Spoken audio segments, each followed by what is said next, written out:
नमस्कार दोस्तों, एक बार फिर से स्वागत है आप सभी का हमारे YouTube चैनल ओम भक्ति स्टोरी में। दोस्तों, आज जानेंगे 3 अशुभ वृक्षों के बारे में। दोस्तों, भगवान श्री कृष्ण वास्तु शास्त्र का विशेष ज्ञान रखते थे। उन्होंने समय समय पर धर्मराज युधिष्ठिर को वास्तु शास्त्र का ज्ञान दिया था।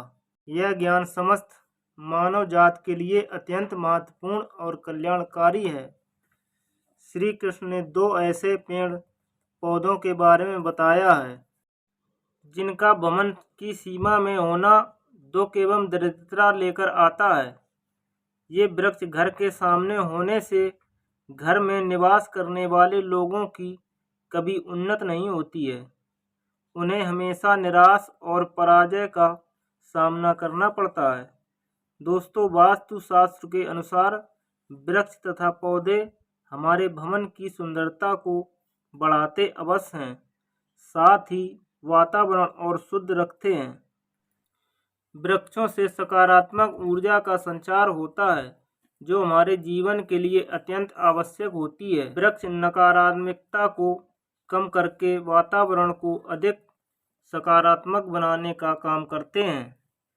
घर के सामने शुभ पेड़ पौधे लगाने से घर में बरकत आती है, साथ ही ये कई प्रकार के वास्तु दोषों को नष्ट करते हैं। घर के आंगन में खड़े वृक्ष देवताओं के समान हमारे घर की रक्षा करते हैं। इसलिए हमारे शास्त्रों और पुराणों में भवन की सीमा में कुछ शुभ वृक्षों का रोपण करने की सलाह दी गई है। आज हम जानेंगे हमारे घर की सीमा में कौन कौन वृक्ष तथा पौधे होने चाहिए और कौन से वृक्ष नहीं होने चाहिए। जैसे कुछ वृक्षों को शास्त्रों में शुभ बताया गया है, उसी प्रकार से वास्तुशास्त्र में अशुभ वृक्ष तथा पौधों का वर्णन किया गया है। इन वृक्षों की घर की सीमा में होना अशुभ और अमंगलकारी होता है। ये वृक्ष घर के सामने होने से दुख तथा दरिद्रता का ही सामना करना पड़ता है। इन वृक्षों के सानिध्य में रहने पर धन का नाश होता है, शत्रुओं में वृद्धि होती है, मनुष्य अपना मान सम्मान तक खो देता है। इसलिए यदि जाने अनजाने में अपने घर के आंगन में अथवा घर के अंदर ऐसे वृक्ष तथा पौधे लगाए हैं तो बिना देरी किए तुरंत हटा देना चाहिए। तो चलिए जान लेते हैं मनुष्य को कौन से पेड़ लगाने चाहिए और कौन कौन से नहीं। सबसे पहला, पीपल का पेड़। किसी जलाशय के समीप पीपल का वृक्ष लगाने वाले मनुष्य को जो फल मिलता है वह सैकड़ों यज्ञ के समान होता है। जब पीपल के पत्ते उस जलाशय में गिरते हैं तो वह पिंड के समान होकर पितरों को तृप्ति प्रदान करते हैं। इसे सभी प्रकार के पितृ दोष समाप्त हो जाते हैं। श्री कृष्ण कहते हैं, जो मनुष्य नित्य स्नान करके पीपल को स्पर्श करता है वह सभी पापों से मुक्त होता है और कभी पराजित नहीं होता है। पीपल को स्पर्श करने से लक्ष्मी की प्राप्ति होती है और उसकी प्रदक्षिणा करने से आयु में वृद्धि होती है। पीपल की जड़ में श्री विष्णु, तने में शिव जी और अग्रभाग में ब्रह्मा जी रहते हैं। सोमवती अमावस्या को पीपल को प्रणाम करने से जो फल मिलता है वह 1000 गाय के दान के बराबर होता है। इस संसार में पीपल के समान कोई वृक्ष नहीं है। साक्षात श्री हरि इस वृक्ष के रूप में पृथ्वी पर विराजमान है।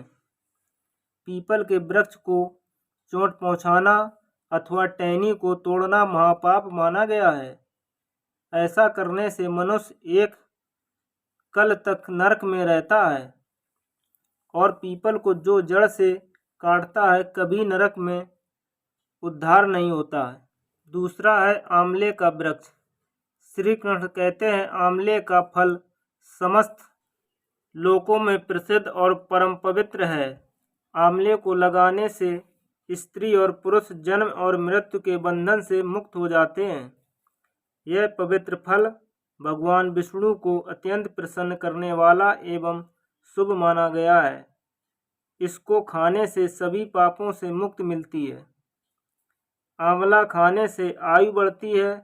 इसका जल पीने से रोगों का नाश होता है और आंवले को जल में मिलाकर स्नान करने से दरिद्रता दूर हो जाती है और सभी प्रकार के ऐश्वर्य प्राप्त होते हैं। जिस घर में आंवला सदैव मौजूद रहता है उस घर में दैत्य और राक्षस नहीं आते हैं।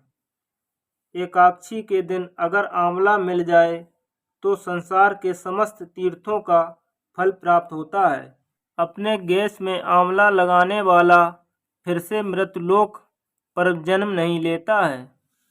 जिस घर के सामने आंवले का वृक्ष होता है वहाँ पर साक्षात लक्ष्मी नारायण निवास करते हैं। तीसरा है अशोक का वृक्ष। दोस्तों, पद्म पुराण के अनुसार अशोक के वृक्ष में अप्सराओं का निवास होता है।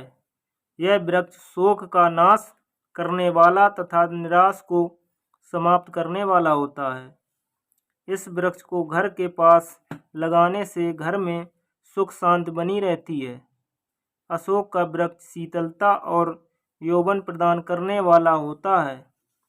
माँ लक्ष्मी ने देवी सीता के रूप में अवतार लिया था। तब रावण द्वारा अपहरण करने के बाद उनका वास अशोक वाटिका में था।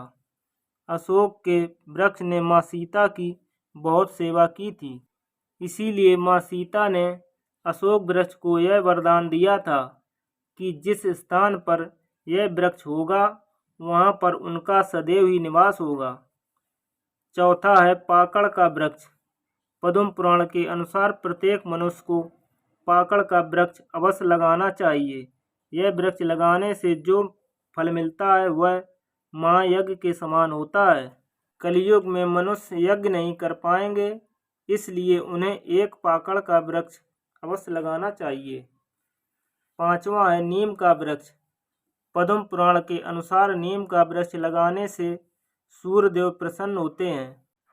नीम का वृक्ष आयु प्रदान करने वाला माना गया है। इसे घर के पास लगाने से नाना प्रकार से रोगों से छुटकारा मिलता है। माँ लक्ष्मी को नीम के पत्ते अत्यंत प्रिय होते हैं, इसलिए वह नीम के वृक्ष के पास निवास करती हैं। घर के सामने नीम का वृक्ष रोपण करने से धर्म संपत्ति की प्राप्ति होती है।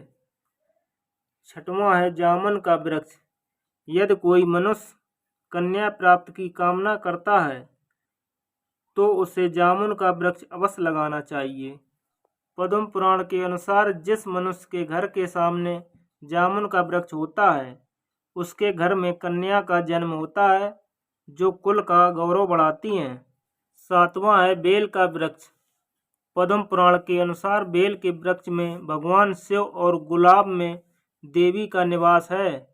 इसलिए बेल के वृक्ष के पास गुलाब का पौधा लगाया जाए तो शिव पार्वती का आशीर्वाद प्राप्त होता है। उस घर में कभी दुख दरिद्रता नहीं आती है। उस घर में कभी अकाल मृत्यु नहीं होती है और कोई स्त्री विधवा नहीं बनती है। आठवां है नारियल का पेड़। नारियल का पेड़ लगाने से पुरुष अनेक स्त्री का पुरुष बनता है। नारियल किसी भी धार्मिक अनुष्ठान का आवश्यक अंग होता है। यह अत्यंत शुभ माना जाता है। घर के आंगन में नारियल का पेड़ होने से उस घर में हमेशा सुखता होती है और उस घर के सदस्यों का समाज में मान सम्मान होता है। सुंदर पत्नी की कामना करने वाले मनुष्य को अनार का वृक्ष लगाना चाहिए। पलाश का पेड़ ब्रह्मदेश प्रदान करता है, इसलिए इसका रोपण अवश्य करना चाहिए। वंश वृद्धि और संतान की प्राप्ति की कामना करने वाले मनुष्य को अंकुल का वृक्ष अवश्य लगाना चाहिए। अगर मनुष्य किसी बीमारी से पीड़ित है तो उसे खैर का वृक्ष लगाना चाहिए। खैर का वृक्ष लगाने से बड़े बड़े रोग नष्ट हो जाते हैं। यह वृक्ष आरोग्य प्रदान करने वाला होता है। कुंद अर्थात मोगरे के पेड़ में गंधर्व निवास करते हैं, इसलिए इस पौधे का रोपण अपने घर के पास करने से कार्यों में सिद्धि और फलों की प्राप्ति होती है। खासकर कला के क्षेत्र में काम करने वाले लोगों को यह पौधा अवश्य लगाना चाहिए। यदि किसी मनुष्य को चोरों और लुटेरों का डर भी सता रहा है तो उसे अपने घर के पास बेंद का वृक्ष अवश्य लगाना चाहिए। यह वृक्ष चोर लुटेरों को भयभीत करता है और घर की रक्षा करता है। चंदन और कटहल के वृक्ष पुण्य और लक्ष्मी प्रदान करते हैं।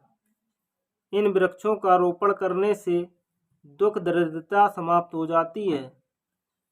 केले का पेड़ भी बहुत शुभ होता है और यह घर में सुख, समृद्धि और खुशहाली लाता है। केले के पेड़ में भगवान विष्णु का वास होता है, इसलिए घर में केले का पेड़ होने से घर में धन की कमी नहीं होती है। हरी सिंगार के पौधे को पारिजात भी कहा जाता है। इस पौधे की उत्पत्ति समुद्र मंथन के समय हुई थी और माँ लक्ष्मी भी समुद्र मंथन से प्रकट हुई हैं, इसलिए पारिजात पौधे का बहुत अधिक महत्व है। यदि इस पौधे को अपने घर पर लगाते हैं तो आपको माँ लक्ष्मी की विशेष कृपा प्राप्त होगी। मनुष्य को कभी ताड़ का वृक्ष नहीं लगाना चाहिए। ताड़ का वृक्ष संतान का नाश करने वाला होता है। जिस घर के पास ताड़ का वृक्ष होता है उस घर के संतानों की कभी उन्नति नहीं होती।